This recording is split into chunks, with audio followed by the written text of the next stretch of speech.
You're listening to Civic Media. You can tune into any of our live shows on any radio station across the state with the Civic Media app. Find us in your phone's app store and listen anytime, anywhere. This is your WGBW Daily News Roundup for the Talk of Green Bay, 97.9 FM and 1590 AM. For 97.9 WGBW News, I'm Lisa Hale. Heads up for severe weather tonight. Here's meteorologist Brittany Merlot. As severe weather moves into the state, hail and high winds are expected. Be sure to be inside and stay away from windows. This afternoon, temperatures are going to spike into the 80s in spots south. And as the sun shines through, it's adding fuel for more severe storms tonight. Feeling muggy too. If any isolated storm spins up out ahead of a strong line of storms pushing through the state this evening, it could pack an intense tornado. And the risk for twisters remains in that line tonight too. And those would be hiding in heavy rain and moving in fast. Widespread damage is possible. So be sure to have a plan in place, gather emergency items, and put them in your shelter spot. And make sure that you have a way to be warned if you're under a tornado warning. I'm meteorologist Brittany Merlot. Organizers thought 250,000 people would visit the NFL draft in Green Bay this year. They were wrong. The official count over the 3-day period was 600,000 attendees. John Baker, head of global events for the NFL. I got it completely wrong.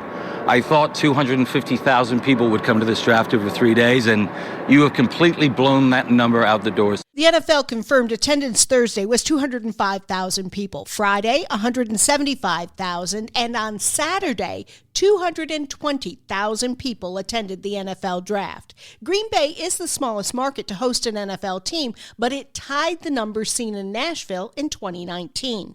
Detroit set the record last year when 775,000 people attended the 3 days of draft activities. And for those keeping track, there was only one arrest and 8 ejections over the entire 3-day period. An 18-year-old De Pere man was killed when the motorcycle he was driving crashed into a sedan late Saturday night in Ashwaubenon. The 84-year-old Ashwaubenon woman driving the sedan was taken to the hospital with serious but non-life-threatening injuries. The accident remains under investigation. Officials do not know if speed or alcohol were causes of the crash. A crash Saturday in Kewaunee County claimed the life of one person and injured 8 others. Kewaunee sheriff's officials say the 2-vehicle collision in Montpelier happened when a Toyota SUV failed to stop at a controlled intersection and hit a Chevy SUV. The Toyota was driven by a 29-year-old Green Bay man. He and his 4 passengers were taken to the hospital with injuries. A passenger in the Chevy SUV died on the scene, while the driver, a 72-year-old De Pere man, and 2 of his passengers were also taken to the hospital. No names have been released. Just after midnight Sunday morning, Waupaca County Sheriff's deputies were called to a UTV crash in the township of Harrison. When they arrived, they found a man outside of the UTV. Life-saving measures were performed, but the man did not make it. No other details are available. That crash remains under investigation. School district leaders across Wisconsin are trying to figure out what to do after the Trump administration cut $16 million meant for healthier school meals. Savannah Tomei Olson has that story. The U.S. Department of Agriculture announced more than $1 billion in funding last year for 2 programs that help schools, child care centers, and food banks buy locally sourced food.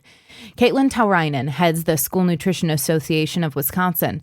She says schools have roughly $2 per kid to spend on school lunches, and that federal money helped bridge the gap in their slim budgets and partner with local producers. It's hard for us to do that with the budget that we have. And not only is it hurting the students in the schools that are consuming this food, but it's really making a huge impact on our farmers. Stacy Nelson is the director of food nutrition services for the Menominee School District. She says that federal money helped them move away from big box foods and give kids more nutritious options from local farmers. Continuing to pull programs that are meant as a support to those kids isn't going to make America healthy again, which is what we keep saying we're trying to do. Senator Tammy Baldwin has demanded the USDA restore that funding. Leaders in the Trump administration say cutting it is curbing government waste. For Civic Media News, I'm Savannah Tomei Olson. In small cities and rural areas that lack childcare access, Governor Tony Evers says school districts may be the solution to filling those gaps. Evers says state funding is vital, comparing childcare to public infrastructure. Evers has proposed $480 million for childcare providers in his state budget. Today is Superhero Day. Real-life superheroes come in all shapes and sizes. They come in all ages and abilities. Real-life superheroes are the ones that go above and beyond to help those in need. The American Red Cross of Wisconsin Northeast chapter is seeking local heroes who have shown exceptional courage, dedication, and selflessness in heroic contributions to their community. They will honor them at the 2025 annual Northeast Wisconsin Heroes Golf Classic. Rebecca Rockhill, Executive Director of the Red Cross Northeast Wisconsin chapter. They don't do it for recognition, but we want people to hear their story. We want people to hear the good that is being done in the community, and that there are everyday heroes that are making oftentimes life-saving acts of heroism. If you know an individual, group, or organization that has gone above and beyond to save a life or make a community better, you're encouraged to nominate them. To nominate a hero, visit redcross.org/Wisconsin and fill out the online nomination form. All nominations must be submitted by May 31st. I'm Lisa Hale, 97.9 WGBW News. For news anytime, log on to WGBW.FM. Another injury for Damian Lillard. Hi, I'm Mike Clemens with sports. The Bucks' Damian Lillard going in for an MRI today. The Associated Press reporting there's concern he suffered a torn Achilles tendon in the Bucks' 129-103 loss to the Pacers last night in Milwaukee. Head coach Doc Rivers. They're going to do an image, obviously his lower leg, and just being honest, is not very promising. Game 5 tomorrow night in Indy. The Pacers now lead 3-1. Baseball, the Brewers have the night off after beating the Cards in St. Louis 7-1 yesterday. NFL, the Packers picked up 8 players during the draft in Green Bay over the weekend. I asked GM Brian Gutekunst if he thought about trading for some more. I would have loved to acquire more picks, whether that was this year or next year, and we really didn't accomplish that. But it was really pretty quiet today as far as that went. We had 8 picks. Feel really good about those guys, and then some of the guys that we're signing right now I feel pretty good about too. That's the Packers' Brian Gutekunst with Sports. I'm Mike Clemens. On your entertainment beat, I'm Pete Schwaba. Demi Moore says aging is a gift and very different from being old. The Hollywood Reporter says the Substance actress says she prefers her current age to being 21, saying as good as 21 may sound, it was torture. The Oscar-nominated actress praised Oscar winner Honora's Mikey Madison, saying she gave a phenomenal performance. She also says that she has much more work to do and would love to be back on the Oscar stage. Also from the Hollywood Reporter, and speaking of Substance, Margaret Qualley has a new comedy that she's just learned will hit theaters this summer. Focus features Honey Don't also stars Aubrey Plaza and Chris Evans and is directed by Ethan Coen. Qualley plays a small-town private investigator who looks into the deaths at a church. Honey Don't will hit theaters August 22nd. 2 Hollywood movers and shakers are about to get even busier as they team up for a new psychological thriller.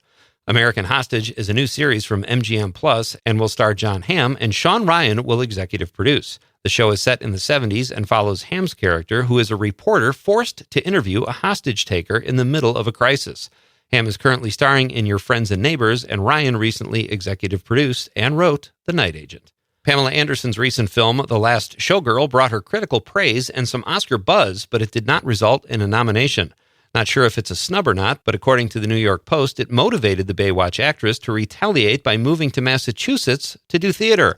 Anderson will star in Tennessee Williams' Camino Real this coming summer. Anderson made her Broadway debut in Chicago in 2022. After a recent video with Chris Martin, Dick Van Dyke's popularity is on the rise yet again. A few months ago, Van Dyke sang All My Love while talking about his life with the Coldplay frontman. The video warmed our hearts for sure, but now Van Dyke is back at it. At a recent gathering in Malibu, he wowed attendees with a rendition of Supercalifragilisticexpialidocious. a song he famously sang in Mary Poppins in 1964. Despite it being a complicated song, he didn't miss a single word or make one mistake. Oh yeah, Dick Van Dyke is 99. The newest Hunger Games installment has found its 2 lead actors. Deadline.com reports that Joseph Zada will play the role of Haymitch Abernathy, and Whitney Peake will play Haymitch's girlfriend, Lenore Dove Baird. Haymitch is the younger version of Woody Harrelson's character. The Hunger Games, Sunrise on the Reaping, is expected to hit theaters in November of 2026. For more showbiz fun, tune in to Nightlight with me, Pete Schwaba, weeknights from 6 to 8 p.m.